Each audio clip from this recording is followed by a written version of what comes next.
Wasibonge la dada hivi. Sasa sikiliza nikwambie. Hapa sisi tunafika tunaruka naye. Alafu tunampiga.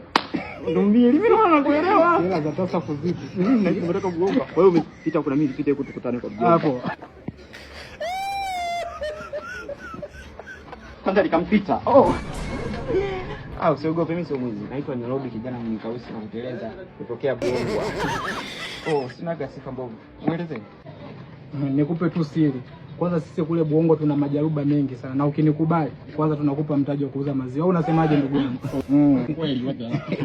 Tukubali. Kwanza kati ya mimi mwenye uwezo wa kuteleza na ule kijana alologwa, nani unamkubali? Kwanza tusiende mbali. Sio kwanza maji najua unakio.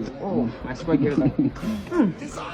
Umeona sasa mjinga nene unaga mademu. Unaona uko na mademu hapo unafika na jambo. Madam, mzee wetu waga kiona waga zake asiko vizuri. Kwa hiyo mimi kati ya mimi na huyu nani